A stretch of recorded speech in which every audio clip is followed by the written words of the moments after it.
ఓం నమః శివాయ. నమో నారాయణాయ. స్వర్ణాకర్షణ కాల భైరవాయ నమో నమః. హరి ఓం. మా ఛానల్కి స్వాగతం.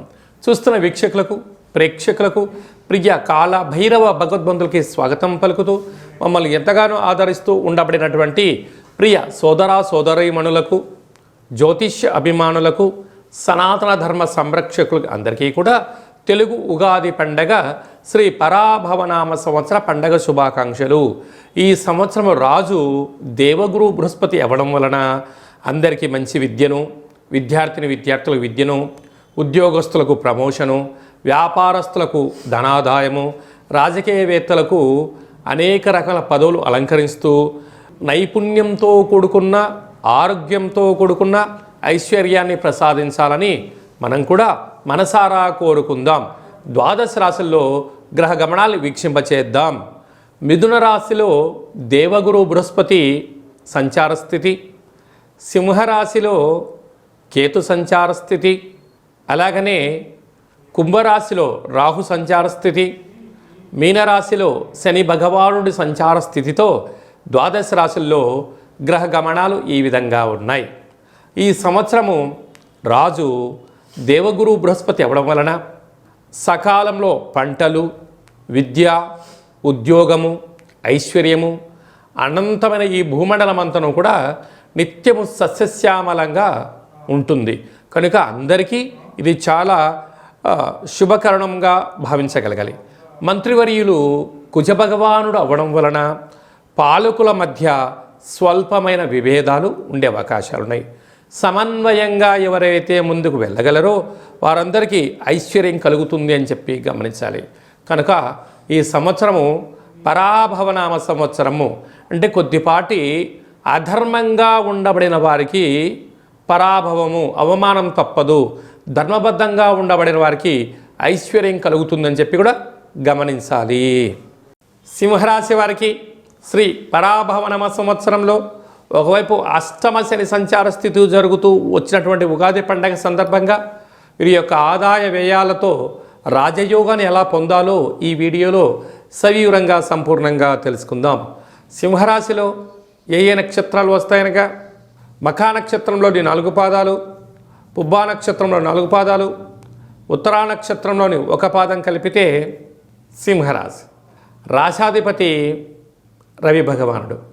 వీరి యొక్క ఆదాయ వ్యయాన్ని మనం గమనించినట్లయితే ఇప్పుడే శని భగవానుని యొక్క దివ్యమంగళమైన ఆశీస్సుల చేత స్వీయ నియంత్రణ, సత్ప్రవర్తన, క్రమశిక్షణ, ఆలోచన విధానం మారడం, వీరికి సహస్రార చక్ర ఓపెన్ అవ్వడం వలన సమస్థితికి వచ్చారు, ఉచ్చస్థితిలోకి వచ్చేశారు ఇప్పుడు మీరు.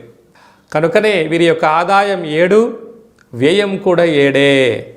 ఎందుకనగా ప్రతి విషయాన్ని క్షుణ్ణంగా పరిశీలించి విషయ పరిజ్ఞానం చేత జీవితం జ్ఞానం బోధపడింది.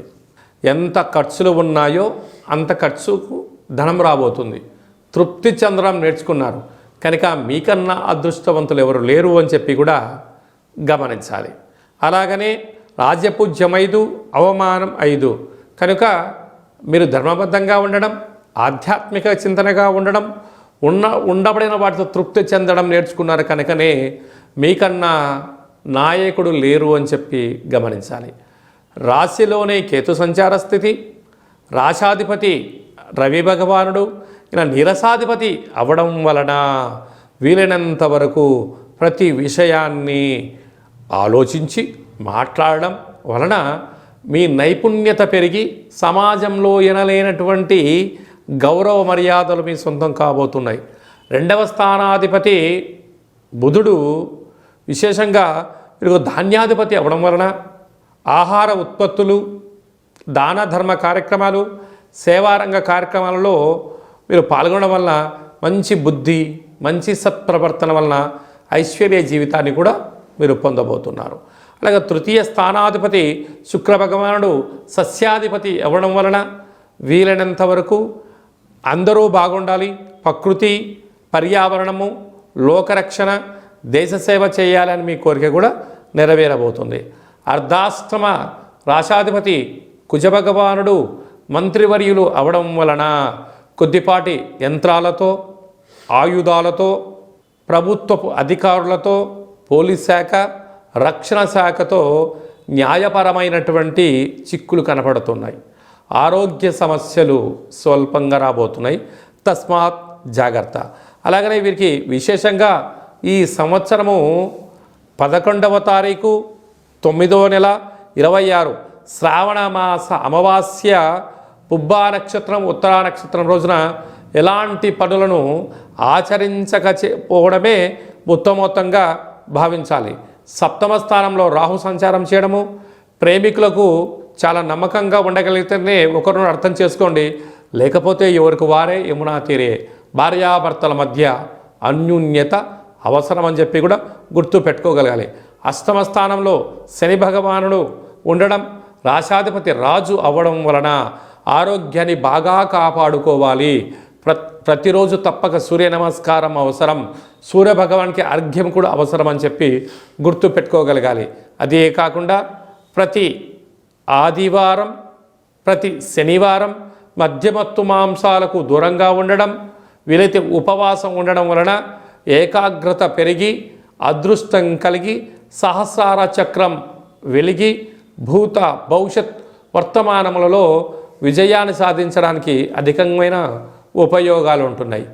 వ్యయంలో విశేషమైనటువంటి లాభస్థానంలో దేవగురు బృహస్పతి ప్రస్తుతం సంచారం చేయడం, వ్యయంలోకి రావడం వలన యమునా నది పుష్కర స్నానము, అలాగనే పరమేశ్వరుడికి రుద్రాభిషేకము, ప్రతి శనివారము ఉపవాస దీక్ష, చాపపైన పడుకోవడము, ఏమైనా కొద్దిపాటి శక్తి కలిగితే మీరు ఆ కోణార్కు దేవాలయాన్ని దర్శించి సూర్య భగవానుని యొక్క దర్శనము, పూరి జగన్నాథుడి యొక్క దర్శనం చేయగలిగినట్లయితే జాతకంలో ఉండబడిన దోషాలు తొలగి, ఐశ్వర్యం కలిగి, సంపూర్ణమైనటువంటి మూలాధారం నుంచి సహస్రార చక్రాలను అదుపులో ఉంచుకొని నియమ నిష్టల ద్వారా వాటిని మెడిటేషన్ చేయగలిగినట్లయితే ప్రతి విషయాన్ని జాగ్రత్తగా భద్రపరుచుకొని అన్ని రంగాలలో విజయం సాధిస్తారు అని చెప్పి గమనించాలి.